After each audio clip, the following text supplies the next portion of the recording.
Last episode, we generated a ton of ores using this bad boy over here. Sorry. But now, we've got to get to processing our ores. I've built a system which combines a couple of nifty mods together to get ourselves a ridiculous amount of resources, all without ever touching a sieve. Also this episode, we crafted an item from Occultism, which genuinely took me over 4 hours to make. Stick around, you don't want to miss this. Welcome back to SIEVELESS. Welcome back to SIEVELESS. We are on episode 10. We've made 10 episodes of this so far. That is pretty crazy when you think about it. And last episode, we worked on our ore production using the Occultism Genie setup. And this has been running away in the background. In fact, it's doing another round now where it repairs itself. But we want to turn these ores into something usable today. I want to get into ore processing, and I've got this little portion area over here that I think would be perfect for it. Now, there's probably going to be multiple stages of ore processing that we're actually going to do, because we're able to do two things. If I grab some of the iron ore here, we can first break it down with Fortune to get raw iron, and then we can do some further processing with something like Mechanism or even some of the Occultism stuff that we've done before, and get more of the iron dust out of it. But that's going to be a long time coming, so I want to get the first part of that done, which will be using Fortune to break our ores down and then smelt them instantly. Afterwards, we can work out all the raw ore iron stuff. That can be in a later episode. And you might be asking, how are we going to be doing that? Well, I have come up with a plan. It's going to involve the Just Dire Things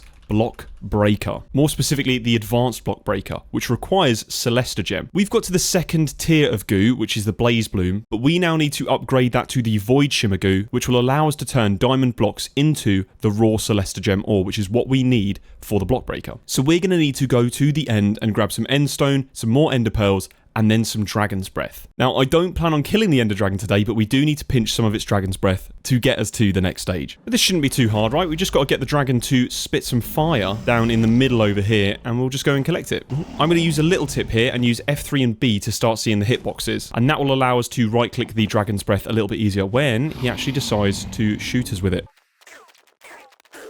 There we go, he started perching, and I see the dragon's breath down there. I think I could just right click it. Can I right click it? Oh, we can. Perfect. Right, there we go. That's a little bit. And whoa, okay, he's going to take out a lot of my health. Oh, perfect. Right, that's a lot now. I think 56 will definitely do us for now, and I'm just going to get right out of there. Another Jimterruption. Make sure that you're liking, subscribing, and hyping the video. I wanted to quickly tell you that I've now got a Patreon. Your support would honestly mean the world to me, and it allows me to keep making these videos. I'll be posting behind-the-scenes content on there explaining how I make my videos, my VTube rig, the animations, etc., and a lot more. I will never be gatekeeping any main channel content to the Patreon, so don't stress. This is just if you want to see some behind-the-gym content and support me financially. If you're unable to, don't worry, your support on the video is more than enough, but thank you very much if you do so. We are stockpiling away at our ender pearls, so I'm going to grab some of those as well. Right, and we should be able to craft ourselves the Void Shimmer goo. That is now sorted. Right, and we're a little bit low on diamonds, but I'm going to pinch some out of this chest over here. I then used our diamond wand to place all of our diamond ore down and used Ultimine to harvest it with our Fortune 5. Well, that'll do us for a while. Goodness. Yeah, just a casual 872. Completely normal, and we'll craft ourselves some diamond blocks. I'm going to use 6 for this example. I'm going to have to turn off shaders for this because I've not enabled the setting that allows it to do it. But if I place my diamond block there and my Void Shimmer goo on top, it's going to now show us what it requires. It's either going to be a chorus fruit or I think, oh, an ender pearl. Right, well, we've got an infinite source of ender pearls, so I'll grab them. And if we feed the ender pearl to the goo, it will start spreading the goo into those blocks. So I'm going to patch this up with every single one of our diamond blocks so it spreads to every single one of them. Ooh, there we go. All converting over now. And that is our raw Celesta Gem. If I mine this up with my Fortune, I will now get these raw Celesta Gems. What we came here for is the advanced block placer and the advanced block breaker. I also, whilst we're here, might as well get ourselves a Celesta Gem pickaxe. That's the advanced block placer done. That required the simple one, which just required ferrocore, which is not a problem at all. We're going to need a little bit more of the ferrocore as well. Great, so that's the placer, the breaker, and the pickaxe. For the pickaxe, we're going to need a couple of upgrades, and if I hold shift, I can see what upgrades I can apply. The most important ones that I see here are going to be the ore miner, the auto smelter, and the drops teleporter. I've got them all over here, so we're going to craft them up. Perfect, that's all 3 upgrades done. So we'll go into our smithing table and apply them like so. You have to move your pickaxe into the middle slot rather than the smithing template slot. But that will allow us to have ore miner. We'll do the same for drops teleporter and lastly for smelter. And for now, I'm going to show you how to use it. So I'm going to just charge it up. You can just whack that into an energy cube and that will charge it up to full. If I hold my pickaxe in my hand and shift right click with it, I will see every single one of my upgrades. And in fact, I can actually left click to turn them on and off. So I'm going to show these one at a time to demonstrate how they work. Now, ore miner is really simple. If I place down some ores like so, it's going to mine everything as if it was vein mined. I can then enable the auto smelting option and that will smelt all of our items. So if I mine that again with both of those upgrades enabled, I should be getting all of these turning into iron ingots. And lastly, we've got the drops teleporter. If I enable that, pop down an inventory and then shift right click that inventory, it will bind my pickaxe to that inventory. So if I now go to mine those iron ores, it will smelt them up and then deposit them into this spruce diamond barrel. So if we can automatically place and mine all of those ores, we can process them in no time at all. Now, last episode, we also made the enchanted book with fortune 5 and efficiency 5, and I want to duplicate that one more time so that we can add that to our pickaxe. So we've got our enchanted book in there, plop the book down there and add our experience hatch. I'm going to right click it and that should fill it with liquid. And we've got another book. I tend to remove the experience hatch because it glows green and makes this whole area look a bit crazy. Very spooky, very Halloween themed. And we'll just use an anvil to pop the enchantments on like so. So I'm going to plop it right next to our ore production machine over on this side because it makes the most sense. And don't worry, similar to last time, we'll also pizzazz up the area afterwards. So my idea for this is to have a block placer on this side and a block breaker on this side. If I open up the placer, what I want to do is have the placement be right in the center there, and I'll have it be a 3x3 area. Like so. So we're going to be placing ores in this entire area. I'll pop off the render area now and do the exact same for this guy. Great, so the breaker and the placer are now covering the exact same area. I'm not entirely sure where to place our inventory. I guess on the side down here. And we'll also need to connect all of this up with inventory cable. And I'm just realizing we're going to need to get power all the way down here. That's going to be a little bit tricky. So I feel like we're going to have to do another detour just to get this started. I think the best way we can get started with wireless energy is going to be using Flux Networks. Flux Networks is a really cool mod. And the way that you get started is by crafting a lot of this flux dust. It uses redstone, and we need to find a way of converting it. Now, we don't have any of this. We don't have any bedrock, but we do have obsidian, so I'm going to get some of that. And by the looks of it, you're going to need to put a obsidian 1x block down, like so, and then put an obsidian on top as well. Now, luckily, I've got tons of redstone because I've been leaving this mob farm going with the new witches that we added, so I'm hoping to turn all of this into flux dust. If I turn off my magnet and throw all of that in between the gap between the obsidian 1x and the obsidian, I can then shift left click and that will produce a load of flux dust. It'll also turn our obsidian into cobble. It didn't do all of them, but it did enough to get us started with the Flux Network stuff. So what will we need for Flux Networks? We're going to need to get ourselves a Flux controller. We also need a Flux plug and a Flux point. The Flux plug is where we're going to be adding energy to our network, and the point is where we're going to be taking it. And for that, we're going to need some Flux cores, which uses Flux, Obsidian, and Eyes of Ender. That's why I crafted quite a few. So a stack of those should do us for a bit. We'll also need some Flux blocks. And first, we'll craft ourselves the Flux controller. For now, I'll just use one plug, and we'll get a couple of points, because this is where we're going to be extracting energy from our network. Now, you don't have to, but I always tend to have some of the basic Flux storage. But I prefer to have one because it gives us a little bit of a buffer for our system. Now, the controller can actually go anywhere. I don't entirely know where to put it. It doesn't actually have to go anywhere near our machine, so I might put it over here. Maybe right in the corner, and I'll put the basic Flux storage right above it as well. If I right click my controller, I can now see all of my network settings and network selection, etc. I'm going to go into the network selection and create ourselves a brand new network called Big Jim's Network. We'll set it to the Big Jim purple color and press create. And if I select it from this menu, you'll see that the Flux controller actually turns to that color. I can then right click my basic storage and select my network, and that will turn into my color as well. And this tunes both of those devices to my network. Also, something really interesting that this provides is that we've got our wireless crafting terminal over here, and you can see we're only on 1% of our energy now. But if I go into my controller, I can go onto wireless charging and select my curio slots, any of my armor, hotbar, offhand, main hand, any of these things, and enable wireless charging. So once energy is coming into this system, it will be used to charge up my wireless crafting, and we'll see that in a moment. And for now, we're going to need to input electricity into our system. So I'm going to remove my generator over here and the energy cube. And have I got a space down there? I do. I'm going to add the Flux plug to the back of this and set it to my network. Pop in down the energy cube again, and I'll set the output to that side. So you'll see it's draining the energy and popping it into our network. And it's charging our wireless crafting terminal. Once that's now fully charged, we should see it filling up the buffer over here. Great, look at that. That's now filling up. And I can add my magmatic generator on top again. And that will be adding more energy into the energy cube. So now perfect. We have wireless charging and wireless energy. Later on, we'll have a proper generator setup that will be a lot better than that, rather than just our 8 times magmatic generator. But that should still do us for our ore processing. I can go back to my machines over here and actually power them. I could just plop the flux point down, select my network, and that would work. But we're going to be connecting this all up to inventory cables, so I'm going to do it a little bit differently. We're going to use the same SFM program that we've got over there and just modify it. So I'll need to make sure that this is connected up to that one over there. And I think the best way is to bring our cable all the way back, try and connect it to this one over here. Perfect. So I'm going to make ourselves another energy cube, and this will be a little buffer between the systems. Great, that is a basic one. We only need a basic one, it's just a buffer. And I need to connect that via inventory cable. I think the best place we could put it is right behind this chest over here. So I'll pop the flux point just above it like so, and make sure that I've got the side set to input from the top. And that should, hold on, that should now power it. Perfect. So now we get to do the fun part, modifying the code. Again, I'll just give you a reminder that you can check out the Discord. I've got a schematics and SFM code chat, so you can just copy it straight from there and pop it into your SFM factory manager. If I add this line in SFM, I can actually input FE from the cube and then output it to anything that needs power. If I grab my label gun and pull the labels, I can now select my cube from here like so and select power, and anything that requires power can have this label attached to it. If I now push those labels, we should see that they're now receiving power. Oh, wait, hold on. Oh, wait, yeah, ignore me. Sorry, you have to select a side when you're inputting power from the cube. I'm going to use the bottom side over here and add that there. And if I go over to my side config, I'm going to have to set the bottom to output.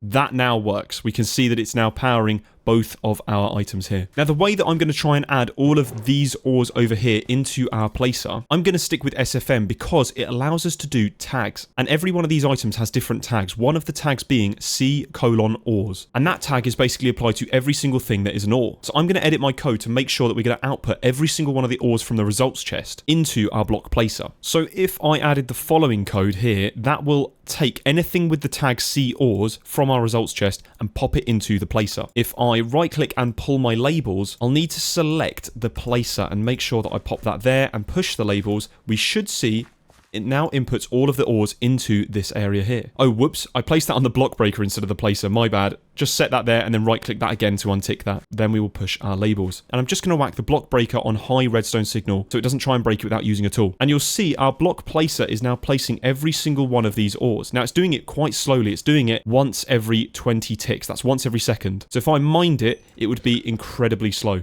I'm going to right click this and set it to the speed of 1. And you'll see that is so much quicker.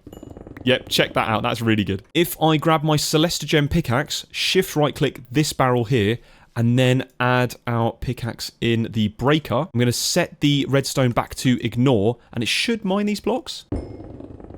And my guess is that it's doing it quite slowly. Yeah, right. And again, similar thing, we're going to change the speed all the way down to 1 tick here. Check that out. That is so much quicker. Oh, wow, that is really quick. And we should be seeing those ores being smelted and added to our diamond barrel over here. Now, obviously, this is loud and annoying, so my recommendation is going into your video settings, going down into particles, and I tend to turn off block particles, and that will prevent the lag. You might also need to turn off stuff like the fire particles here and the ender particles. And this is crazy loud, so I'm going to go into my muffling settings, go over to here and set an anchor. I'm going to press muffle on both the stone place, the experience orb sound, and the blockstone break sound as well. Oh, silence, finally. Now, I can see it's spewing out a load of XP entities, and I want to make sure we can catch these. In fact, any experience that we do get, I want to put straight into our tank up here. So I'm just going to set this back onto high so we're not breaking any more blocks. So I have crafted 2 ender tanks here. They aren't difficult at all to make, and you're going to need 2. Now, I was testing around with this, so ignore the juice that's already in this. But you need to use dye to set the top bit of wool, and that will actually set the frequency of the tank. Now, you'll need both tanks matching, so I'm going to use the green, green, green frequency.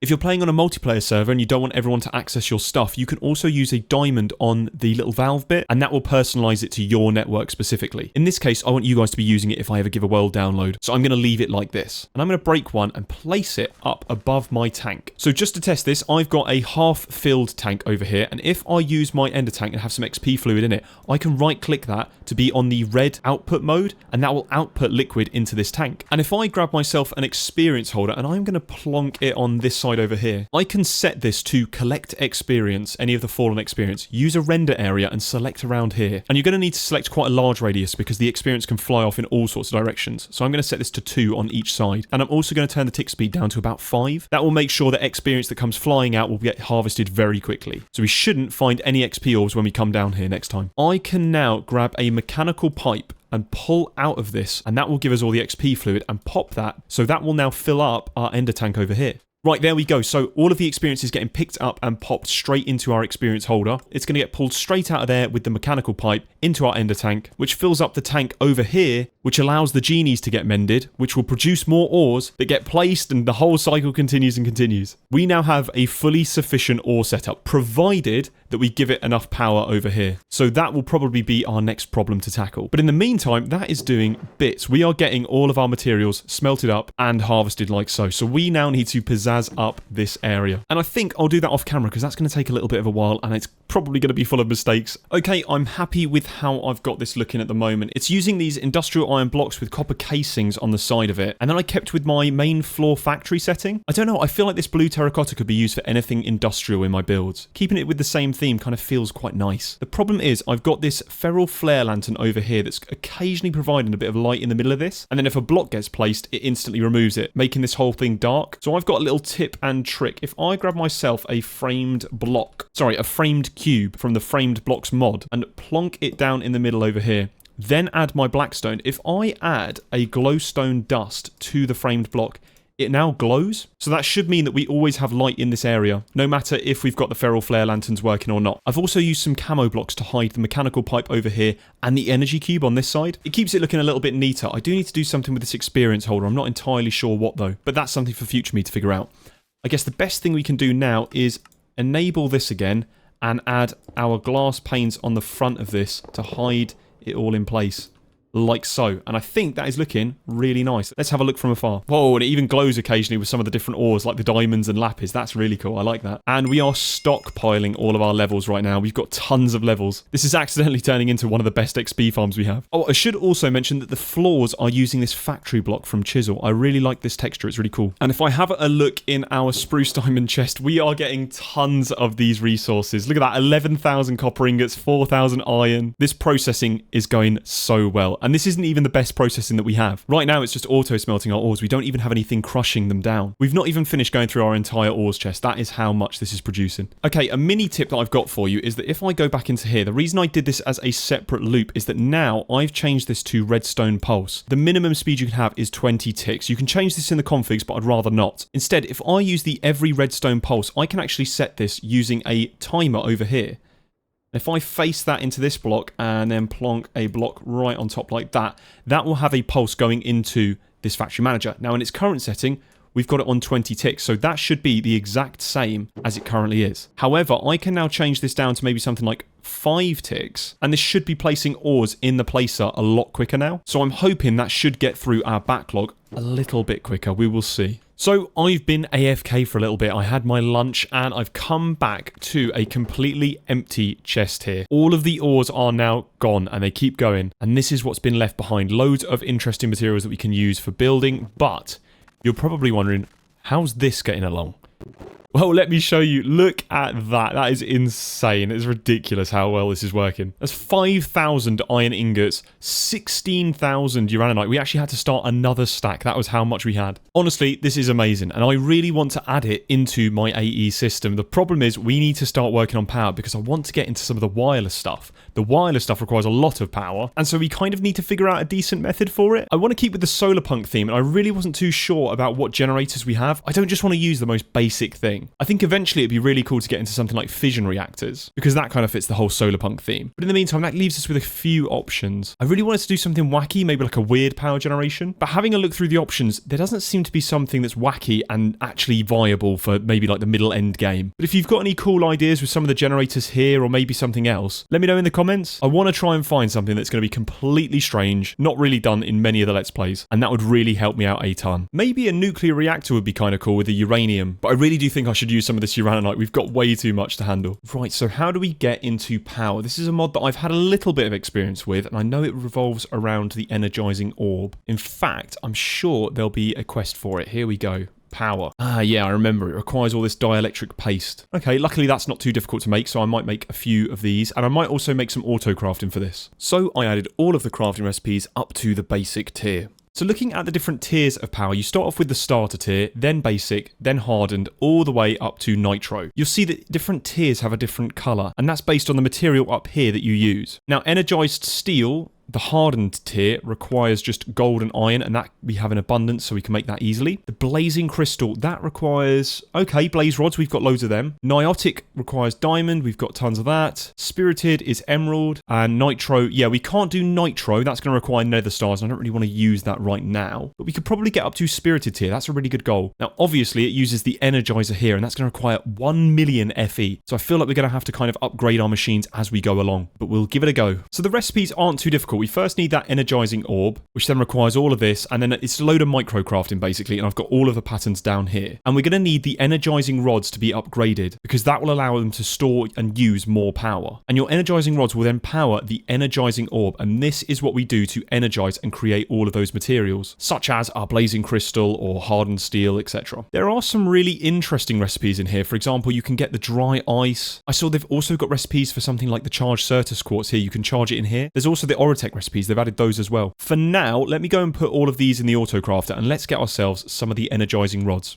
Okay, so for the energizing rods, can we get straight to basic tier? I'll craft 2 of them, and we'll see how long that takes. Oh yeah, perfect, that works straight away. And I'll take both of those, and we'll also craft the energizing orb itself. We're also going to need a pattern provider, which I've already got one, which is great. And let's set this up downstairs. I'm wondering where to place this, and I've just moved out the hostile neural network stuff. I think for now we could use this space here, and then later on we're also going to clean up the assembler process for our inscribers. Okay, so I have figured this out. I've figured out how I'm going to do this. So if I whack the energizing orb on the side like that, and you're going to have to excuse the placement of it, I'm going to add a transfer label on this side over here, right-click it again, and chuck it into the speed setting rather than the amount. In fact, I'm going to add 1 upgrade in the amount and then just 8 in the speed. I think that will do. And then I'm going to add the ME pattern provider on this side over here, setting the blocking mode so that it's like this. Do not push the crafting ingredients. If I now put my processing pattern inside it, I should now see that it works, and it's crafting it up. The transfer label is putting it straight back into the pattern provider, and we're now getting ourselves the energized steel that I wanted. That is sick. Okay, cool. Right, I think that's now working as intended. Now let's see, can I do another recipe using the energizing orb? That's the blazing crystal, the niotic, and then the spirited crystal. And let's upgrade these basic energy rods to the hardened tier. In fact, let me just take one of them, and we'll actually upgrade them one at a time. So I've popped out the energy crystal into there, and now that's created that one. Place that back down, take this one, pop that away, and then craft it up. And that will use the previous tier to make the new one. Never mind, it won't. For some reason, we've still got them. Why is that the case? Oh, I guess they've got MBT data. But that's upgraded those 2 to the next tier. Since I'd added all of those recipes, I then made every single recipe to get up to this spirited reactor. That required the capacitors for every single tier, and the reactors for every single tier as well. Okay, cool. That is all of the recipes over here that we need to make the spirited reactor. I also saw that the power quests have some really nice rewards, so I started completing some of those as well. Okay, so the reactor is a 3x4x3 multi-block, so we need 36 of the casing. Right, okay, so let me dump all of the items we're going to need here, and let's see, can we make 36 spirited reactors? We can. Ooh, okay, but no crafting CPUs are available because it requires 5,000 bytes, and we've only got 4K processors. Right, okay, so let's automate the 16K storage components. So that means we need them, and we also need the 1K storage components. Great, that is the 16K ME storage component. If I go over to my CPUs, I can actually shift right click one of them, or just right click, and it will swap out the 4K with the 16k, and I'll get that storage component back. So that's really useful if you're trying to upgrade your stuff. In fact, actually, before we do that, I want to upgrade the energizing rods that we have at the moment. We're only using the hardened tier. I think it'd be better if we can get them up to a higher tier. I'm going to speed run this, but basically we got both of those energizing rods up to the spirited tier. It didn't take too long, but I could definitely tell that our power situation was dwindling. Okay, so I've had a look at the recipe, and if we wanted 36 of the spirited versions, it's going to have to craft 144. Now, I crafted, I don't know, maybe 8, and that took absolutely forever with our current power situation. So I'm thinking, instead of going straight to spirited, we go to blazing tier. It's 2 tiers behind spirited, but it saves us having to craft the niotic and the spirited. So what's that going to cost? That looks good to me. Let's get going with the crafting and let's see how that works. Wow, okay, perfect. That has now finished off the amount of reactors that we need. Yeah, for now, I'm just going to plonk down the reactor over here, and if I right click, it will now build it. It looks really cool when it gets built. And once it's complete, there we go. Check that out. That is our new reactor. Now, I'm not entirely sure which side is the power side. I'm going to guess this one. I'm going to plug that straight into my cable. So I'm actually going to be able to generate more power so we can make more. And if we open this up, there's loads of different slots for different things. You've got uraninite, coolant, redstone, and carbon. And then up here, we add our fluid, which will just be a water bucket. And you only ever need to grab one water bucket for this to work. Plonk that in. And let me just put a stack of uraninite in and see what happens. This is now generating 5.6 FE per tick, and I'll turn auto mode on. Right, okay, cool. That's generating as we speak. Let us start to make the stuff that's going to be required for the reactor upgrade. So let's start off with our niotic crystals. We're going to need 144 of them, and let's see if we can now generate enough power to sustain that. But I've got an idea. I'm actually going to just completely bypass the energy cell and pop it over here. This is all temporary. Oh, and that's so much quicker. Check that out. Oh, no, it's not. Ignore me. It's not quicker. So our reactor was now doing a good enough job to generate enough energy to produce those niotic crystals. Once it had completed that, I then upgraded the reactor to that niotic tier. I played around with adding redstone and carbon, but I think that's a bit useless unless you start adding the coolant. But right now, we can't produce ice en masse, so I left all of that stuff alone. Right, okay, that is 144 niotic crystals, so that means I should just be able to pull all of this out, break down this reactor, and then just happen to upgrade it straight to this tier. Cool, okay, that's now done. Let's see how much FE we can generate with this bad boy. Let's stick the uraninite in. We are generating 14,000 FE per tick. Wow, okay, I was not expecting that much. Right, we are definitely getting up to that spirited crystal tier. Let's see, how is that going to be performing? Oh, that's rapid. That is so good. That is such a massive difference in our power generation. It's unreal. So then I AFK'd for a little bit to get those 144 spirited crystals. Okay, so that has now finished. We've got 144 spirited crystal. That is now done. Let's place this down. Right, and I just want to see how crazy this is. Let's put it on auto mode. We are generating 58k. That's so stupid. That's so stupid. Why are we doing that much? We don't need it. We don't need it. Okay, it's evening out to about 50k. These things are OP. I upgraded the energy cube to the elite tier. It's instantly full. Well, that's stupid. Oh, that's ridiculous. I actually don't know what to do with all this power. Right, well, let's stop that now because that is not where I want to place it. And let's clean up our machines over here. So I had another one of my wonder thoughts. I don't know where to place this reactor. One of the ideas was maybe in the compact machine before we make an actual place for it. But I realized we've been using these solar batteries, or what I called the solar batteries. They don't actually have a purpose. They just look cool. What if we placed it here instead? Obviously, we need the other one to actually match this out. Okay, right, there it is. Does that look okay? I can't quite tell. Let me... Yeah, I don't know. I really don't know. I'm wondering if maybe we stuck like copycat panels and put glowstone on the edges. Would that look a little bit more, I don't know, real? Okay, so I think for now I'm going to leave it there, but I'm going to pose that question to you guys in the comments. Do you think there's a better place for me to put that reactor? Or should we make something a little bit different so that that doesn't feel out of place? This isn't final, but I quite like it there, but it just feels a bit flat, if you get what I mean. These have some cool details, and like, you know, you can see it and it looks all solar-y punk and all of that. These just look like a big cube. So let me know in the comments if you've got any ideas for that. But that allows us to create ourselves the Flux plug over here and stick that in the back. And provided we can have an automatic way to put uraninite inside this, we can actually use this to power our base rather than the lava generator. So the way that we're going to be transporting all of our items into this reactor is using modular routers. Now I'm going to set that all up downstairs, but for that I'm going to need a sender module Mark III. The way that you make that is a sender module Mark I, which is a blank module and then a piston. You combine 4 of those in an enderpearl to get 4 of the Mark II, and then finally you can upgrade it to the Mark III. Now Mark II could be used here, but you'll see it has a range of 24, and we can upgrade it to 48. But if I'm completely honest, I think it's just easier to craft the Mark III. I believe that allows any kind of range. Oh wow, and it also works in any dimension. The way that we're going to set this is by shift right-clicking the front of our reactor. That will now set the target to where we're going to be dropping these items off. I'm now going to go downstairs into the Batcave. I'm now going to place a modular router just over here, like so, facing any direction. It doesn't really matter. I'm going to add in the puller module, press C to configure this, and I'm going to whitelist Uraninite here. Make sure that that's on the whitelist rather than blacklist, and I'm going to set this to right, and that will pull into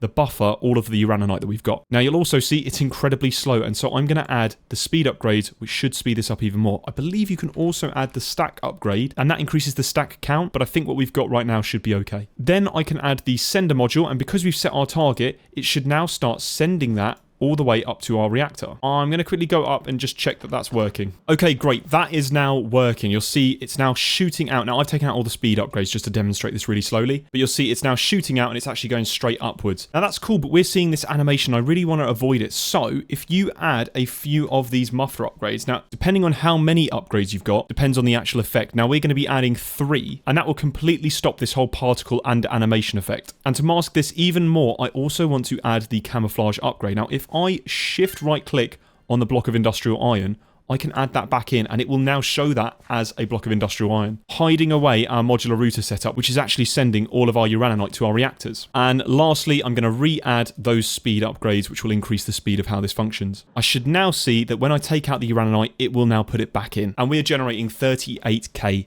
FE per tick. So this is now fully automated. We've got the ore production downstairs, we've got the reactor working, and that should be powering everything that we've got. I'm going to craft up that second reactor now so we can make that look a bit more even.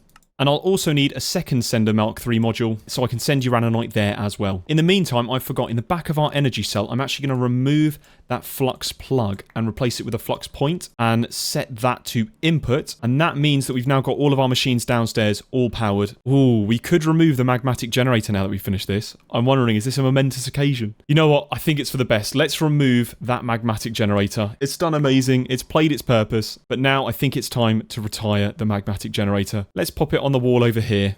It's now retired. It's done its job. Well done, mate. You can rest. Because now we're in the nuclear age. And finally, I've just noticed the energizing rods are actually able to keep up with the power demand. We were struggling so much to keep these going, but now we can, and it is working perfectly. We could even pop down a couple more of these energizing rods. We got the 36 more reactors. Let's plonk that down over here. I've actually put the flux plug down here because that will actually connect to both of the reactors, I believe. So that will now absorb from both of the reactors, and I'm going to cover that in sheet metal so that it looks like there's a big wire around it. And I'm also going to add the spruce signs like I did with the other one. It just breaks up that texture and makes it look a little bit nicer. Great, let's have a look at that from afar. Yeah, okay, I'm actually quite happy with that. Originally, I was a little bit disappointed in the colouring of these, but it actually looks really nice with the spruce signs around it. I wonder what your thoughts are. But we need to add the sender module, so I'm going to shift right click over here, plop that in as well. Yep, that is also working. We'll pop that on auto mode. So we've got 2 reactors generating 40k FE per tick, all going into a flux plug that's now hidden. I think we've now sorted our power problem out for a long time. To upgrade our ore miners, we need to get to this stage over here where we can summon Afrits, which will need the red chalk. Now the red chalk is crafted with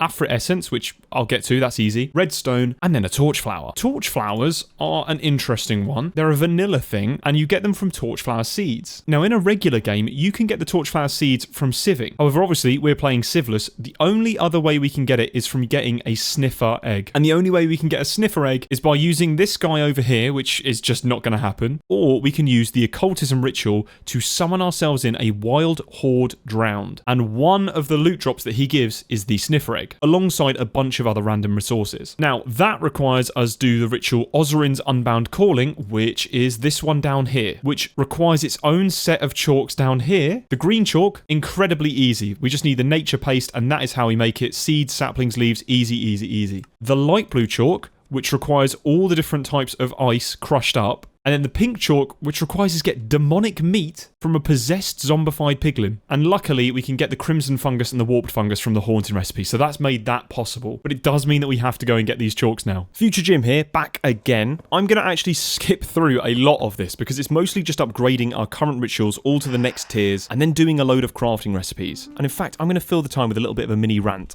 I love Occultism. In fact, it's probably one of the most underrated mods in ATM 10 to the sky. But sitting here waiting for the rituals to work takes absolutely ages. I really wish they just buffed the speed of them. I can't really see the point in purposely making these rituals take ages. I've already done the hard grind of getting all of the materials that I needed, and I get that I could modify the ritual time in the configs, but this is the default experience. Honestly, it just forces me to use the time bottle on every single one of these recipes. I get that later on you can upgrade the bowl to make it faster, but even the next tier up only 4x's the speed, and so we'd still have to use the time in a bottle. We basically have to get all the way to the end of Occultism progression to get the chalice which performs the ritual instantly, which in my opinion just kind of defeats the whole point. Anyway, mini rant over. I do love Occultism, it's one of my favourite mods. I just want to see more people use it, and I feel like it would be more accessible if the rituals took less time. We also needed to upgrade our foliate crusher to the genie miner because our foliate crusher couldn't crush the ice. And lastly, for that demonic meat, we summoned in the possessed zombified piglin. I popped him in a containment jar and then put him in the Drigmy farm, and that could generate the infinite demonic meat. Using all of the chalks that we just made, I then finished off the ritual and summoned in the wild horde drowned. Ooh, okay. Boom, and then he spawns in.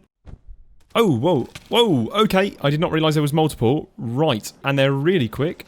Can I just catch one of them?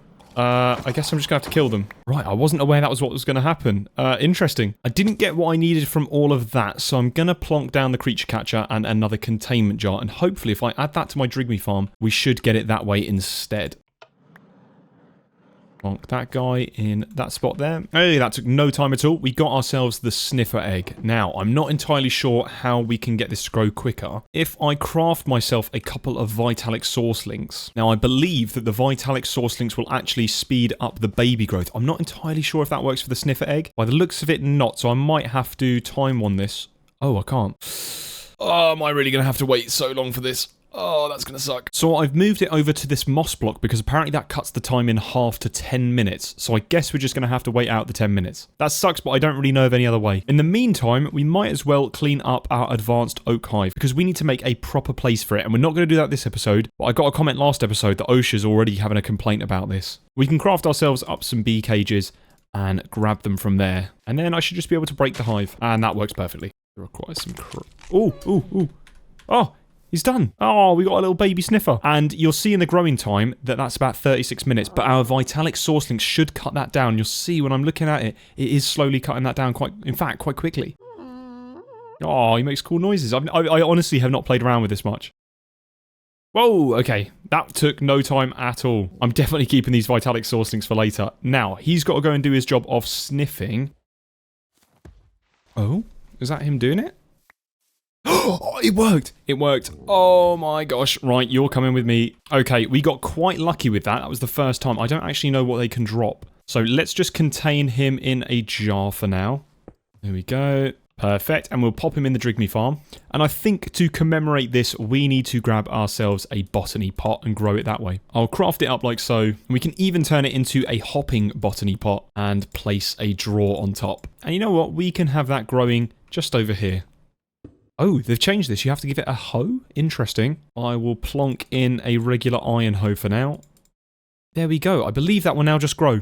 Yes, it does. Okay, fantastic. So we now have ourselves the torchflower that we needed to make the red chalk. That took so long. That took multiple hours just to get this torchflower. We then summoned in the possessed Afrit and bottled him up in one of our containment jars, popped him in the Drigmy farm, and we were finally able to get the Afrit essence. It took so long, but we're finally there. Wow, already we've got two. And then finally, the impure white chalk, and then the impure red chalk. That is great. And finally craft ourselves the red chalk. At this point, I was really wondering if we could get straight to the married tier, the blue chalk. It would be a little bit tough, but we required the conduit, which is made from nautilus shells and a heart of the sea, both of which can come from the possessed Elder Guardian. So I made that fella, and again, popped him in the Drigmy farm. If you right click him, his tail starts moving as well. That's quite funny. So I've AFK'd for a little bit, and we've got 7 heart of the sea and a bunch of nautilus shells. I also removed our guy over here, just because he was generating a bunch of pottery sherds, and they were clogging up the inventory slots, so I thought I'd put him in the item frame there in case you want to use him later. For any of the married rituals, we also required black chalk. Black chalk is made with netherite dust, wither roses, a wither skeleton skull, and then crushed blackstone. We didn't currently have access to the wither rose, and so I made a wild horde wither skeleton ritual and put him in the Drigmy farm, and that allowed us to produce the wither roses. And after that, we could finally do the married ritual.